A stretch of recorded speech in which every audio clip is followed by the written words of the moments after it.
मित्रों, पाकिस्तान के विरुद्ध सुपर 4 के महासंघर्ष के लिए टीम इंडिया के कप्तान सूर्य कुमार यादव ने आखिरकार अपनी प्लेइंग 11 की घोषणा कर दी है। जी हां, सूर्य ने ऐसे 11 निपुणों को अवसर दिया है जिनका नाम सुनते ही पाकिस्तान के शिविर में भय का वातावरण बनने लगा है। जैसे ही टीम इंडिया की प्लेइंग 11 सामने आई, वैसे ही प्रशंसकों का उत्साह 7वें आकाश पर जा पहुंचा।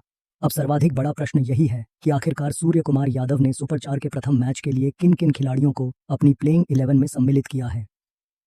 टीम का चयन देखकर यह स्पष्ट हो गया है कि इस अवसर भारतीय टीम किसी भी स्थिति में शिथिलता बरतने के मिजाज में नहीं है।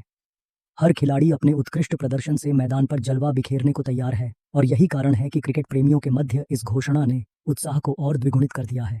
तो मित्रों, अब देखना दिलचस्प होगा कि यह निपुण पाकिस्तान के विरुद्ध मैदान पर किस प्रकार का प्रदर्शन करते हैं। तो आप इस वीडियो को अंत तक अवश्य देखिएगा और यदि आप भी टीम इंडिया के सच्चे प्रशंसक हैं तो इस वीडियो को एक पसंद अवश्य कर दीजिएगा। मित्रों, क्रिकेट का सर्वाधिक बड़ा रोमांच इस समय एशिया कप में देखने को मिल रहा है। ग्रुप चरण के सभी संघर्ष अब समाप्त हो चुके हैं और अब आरंभ हो रहा है इस टूर्नामेंट का सर्वाधिक धमाकेदार पड़ाव सुपर 4। इस चरण में एशिया की 4 दिग्गज टीमें पहुंच चुकी हैं: हिंदुस्तान, पाकिस्तान, श्रीलंका और बांग्लादेश। और अब हर किसी की दृष्टि टिकी हुई है उस मैच पर जिसकी प्रतीक्षा पूरे वर्ष की जाती है, हिंदुस्तान बनाम पाकिस्तान का महासंघर्ष। यह महायुद्ध सुपर 4 के भाग के रूप में 21 सितंबर को दुबई अंतरराष्ट्रीय क्रिकेट स्टेडियम में खेला जाएगा। जैसे जैसे तिथि निकट आ रही है, वैसे वैसे प्रशंसकों के हृदयों की धड़कनें तीव्र होती जा रही हैं। सामाजिक माध्यमों पर चर्चाओं का वातावरण उत्तप्त है और हर कोई इसी संघर्ष पर अपनी राय दे रहा है। दोनों टीमें इस युद्ध के लिए जी जान से तैयारी कर रही हैं। अभ्यास जालों पर खिलाड़ी जमकर पसीना बहा रहे हैं, नवीन रणनीतियां बनाई जा रही हैं और इरादा स्पष्ट है: विजय यह प्राप्त करनी है ताकि सुपर 4 में सशक्त स्थिति बनाई जा सके। यदि ग्रुप चरण की बात करें तो वहां हिंदुस्तान और पाकिस्तान का सामना पहले भी हुआ था।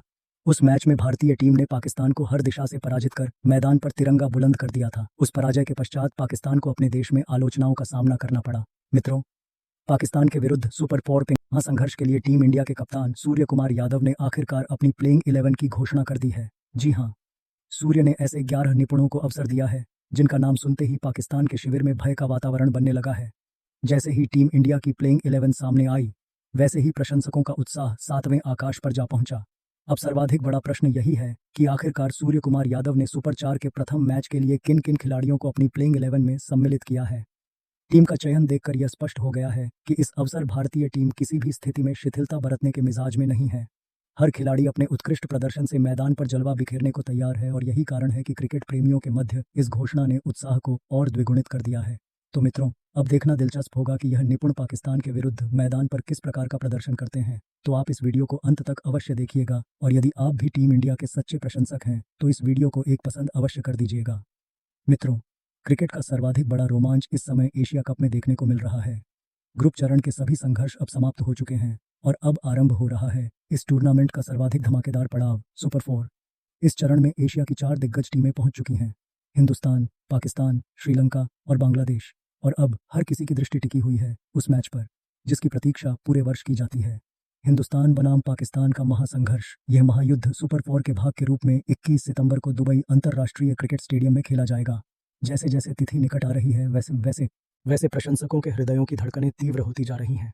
सामाजिक माध्यमों पर चर्चाओं का वातावरण उत्तप्त है और हर कोई इसी संघर्ष पर अपनी राय दे रहा है। दोनों टीमें इस युद्ध के लिए जी जान से तैयारी कर रही हैं। अभ्यास जालों पर खिलाड़ी जमकर पसीना बहा रहे हैं, नवीन रणनीतियां बनाई जा रही हैं और इरादा स्पष्ट है: विजय प्राप्त करनी है ताकि सुपर 4 में सशक्त स्थिति बनाई जा सके। यदि ग्रुप चरण की बात करें तो वहां हिंदुस्तान और पाकिस्तान का सामना पहले भी हुआ था। उस मैच में भारतीय टीम ने पाकिस्तान को हर दिशा से पराजित कर मैदान पर तिरंगा बुलंद कर दिया था। उस पराजय के पश्चात पाकिस्तान को अपने देश में आलोचनाओं का सामना करना पड़ा। यही कारण है कि इस अवसर भी कप्तान सूर्य कुमार यादव को अपने दोनों ही प्रारंभिक बल्लेबाजों से एक तीव्रगामी आरंभ की आशा होगी। वहीं संख्या 3 पर सूर्य कुमार यादव ने विश्वास जताया है तिलक वर्मा पर।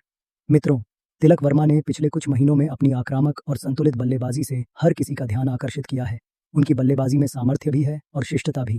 तिलक वर्मा की सर्वाधिक बड़ी शक्ति यह है कि वह स्पिन और तीव्र गति दोनों के विरुद्ध बिना भयभीत हुए खेलते हैं। यदि टीम शीघ्र विकेट गंवा दे तो वह अपने धैर्य और सटीक शॉट चयन से पारी को संभाल लेते हैं और यदि अच्छी आरंभ मिले तो उनका आक्रामक अंदाज विपक्षी गेंदबाजों को हिला देता है। पाकिस्तान के विरुद्ध पिछली मुठभेड़ में भी तिलक वर्मा ने शानदार पारी खेली थी और इस अवसर भी प्रशंसकों को उनसे कुछ ऐसा ही धमाका देखने की आशा होगी। दुबई की पिच पर उनका आक्रामक स्वभाव पाकिस्तान के लिए बड़ी कठिनाई खड़ी कर सकता है। मान करते हैं संख्या 4 की, जहां स्वयं कप्तान सूर्य कुमार यादव उतरेंगे। मित्रों, सूर्य कुमार यादव का नाम सुनते ही प्रशंसकों के चेहरे पर उत्साह झलक उठता है।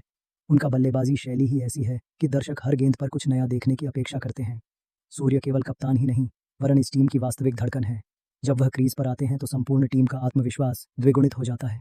चाहे परिस्थितियां दबाव वाली हों या टीम विजय की ओर बढ़ रही हो, सूर्य का बल्ला हर परिस्थिति में रण बरसाता है। इरसीटी उनके शॉट्स इतने अनोखे और अप्रत्याशित होते हैं कि गेंदबाज समझ ही नहीं पाते कि अगली गेंद कहां डालें। पाकिस्तान के विरुद्ध पिछले मैच में भी सूर्य ने अपने बल्ले से गेंदबाजों की जमकर धुलाई की थी और इस अवसर भी प्रशंसकों को उनसे वैसी ही विस्फोटक पारी की आशा है। यदि सूर्य कुमार यादव का बल्ला दुबई में चल गया तो चौकों की वर्षा होगी और पाकिस्तान का शिविर सन्नाटे में डूब जाएगा। मित्रों, संख्या 5 पर उतरेंगे टीम इंडिया के शैलीबद्ध विकेटकीपर बल्लेबाज संजू सैमसन। संजू वैसे बल्लेबाज हैं जिनका बल्ला चलते ही विपक्षी गेंदबाजों की स्थिति खराब हो जाती है। ओमान के विरुद्ध पिछले संघर्ष में जब टीम इंडिया का शीर्ष क्रम डगमगा गया था, तब संजू ने मोर्चा संभाला और शानदार पारी खेलकर हिंदुस्तान को सम्मानजनक स्कोर तक पहुंचाया था। यही कारण है कि यदि पाकिस्तान के विरुद्ध उनका बल्ला चला तो फिर पाकिस्तानी गेंदबाजों के लिए कठिनाइयां बढ़ना निश्चित है। अब बात करते हैं संख्या 6 की, जहां टीम इंडिया के वास्तविक खेल परिवर्तक हार्दिक पांड्या मैदान पर उतरेंगे। हार्दिक पांड्या किसी भी मैच का रुख पलटने की शक्ति रखते हैं। वो करना रहती है। वे केवल बल्ले से ही नहीं वरन गेंद से भी विरोधियों को तहस नहस करने का सामर्थ्य रखते हैं। हार्दिक जब क्रीज पर आते हैं तो वातावरण ही परिवर्तित हो जाता है। उनकी सर्वाधिक बड़ी शक्ति है निडरता से बड़े शॉट खेलना। चाहे परिस्थितियां कितनी भी कठिन क्यों न हो, हार्दिक पांड्या अंतिम ओवरों में अपनी शक्तिशाली हिटिंग से मैच को पलटने की क्षमता रखते हैं। गेंदबाजी में भी मध्य ओवरों में उनकी सटीक लाइन लेंथ पाकिस्तान के बल्लेबाजों पर नियंत्रण लगा सकती है।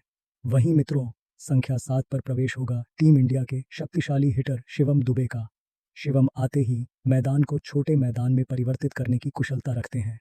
मृत्यु ओवरों में उनकी स्ट्राइक दर लाजवाब है। स्पिन हो या तीव्र गति, दोनों के विरुद्ध उनकी हिटिंग गजब की होती है। यही कारण है कि इस स्थिति पर शिवम को रखा गया है ताकि अंतिम ओवरों में रन दर को आकाश तक पहुंचाया जा सके। इसके अतिरिक्त शिवम गेंद से भी सफल साबित हो सकते हैं और टीम को एक अतिरिक्त विकल्प प्रदान करते हैं। संख्या 8 पर उतरेंगे टीम इंडिया के विश्वसनीय ऑलराउंडर अक्षर पटेल। अक्षर को मौन खेल परिवर्तक कहा जाता है। उनकी गेंदबाजी विपक्षी बल्लेबाजों को बांध कर रखती है। दुबई की पिच स्पिनरों को काफ़ी सहायता देती है और अक्षर अपनी सटीक लाइन लेंथ से रन रोकने के साथ साथ महत्वपूर्ण विकेट भी निकालते हैं। बल्ले से भी अक्षर महत्वपूर्ण अवसरों पर बड़े शॉट लगाने का सामर्थ्य रखते हैं। उनका शांत स्वभाव दबाव की स्थिति में टीम के लिए अत्यधिक उपयोगी साबित होता है। अब बात करते हैं संख्या 9 की, जहां उतरेंगे हिंदुस्तान के स्टार स्पिनर कुलदीप यादव। कुलदीप अपनी कलाई के जादू से बल्लेबाजों को उलझाए रखते हैं। उनकी विविधता इतनी ज़बरदस्त है कि बल्लेबाजों को समझ ही नहीं आता कि गेंद कहाँ मुड़ेगी। दुबई की पिच पर घूर्णन और उछाल दोनों का लाभ कुलदीप को मिलेगा। पिछले मैच में भी उन्होंने पाकिस्तान के बल्लेबाजों को खूब परेशान किया था और इस अवसर भी टीम इंडिया को उनसे वही जादुई प्रदर्शन की आशा होगी। संख्या 10 पर खेलते हुए दिखाई देंगे टीम इंडिया के सर्वाधिक घातक तीव्र गेंदबाज जसप्रीत बुमराह। पिछले मैच में उन्हें विश्राम दिया गया था, किंतु इस संघर्ष में उनका जोरदार पुनरागमन हो रहा है। बुमराह की घातक यॉर्कर बल्लेबाजों के स्टंप उखाड़ देती है। उन्हें संसार का सर्वोत्तम मृत्यु गेंदबाज कहा जाता है। पावर प्ले में उनकी स्विंग और मृत्यु ओवरों में उनकी धीमी गेंद और यॉर्कर पाकिस्तान के लिए किसी दुस्वप्न से कम नहीं होंगी। उनका अभिलेख पाकिस्तान के विरुद्ध शानदार रहा है और इस अवसर भी उनसे प्रारंभिक विकेट की आशा होगी। और अंततः संख्या 11 के पर उतरेंगे टीम इंडिया के रहस्यमय स्पिनर वरुण चक्रवर्ती। वरुण की गेंदबाजी को समझ पाना किसी भी बल्लेबाज के लिए सरल नहीं है। उनकी तीव्र और सपाट गेंदें बल्लेबाजों को शॉट खेलने का अवसर नहीं देती। वरुण पावर प्ले से लेकर मृत्यु ओवरों तक किसी भी समय गेंदबाजी कर सकते हैं। यही कारण है कि उनकी उपस्थिति भारतीय स्पिन आक्रमण को और भी सशक्त बना देती है। दुबई की पिच पर उनकी विविधता पाकिस्तान के लिए बड़ी समस्या बन सकती है। तो मित्रों, यह है पाकिस्तान के विरुद्ध हिंदुस्तान की अंतिम प्लेइंग 11। अब प्रश्न आपसे, इस टीम को आप 10 में से कितने अंक देंगे? टिप्पणी करके अपनी राय हमें अवश्य बताइए।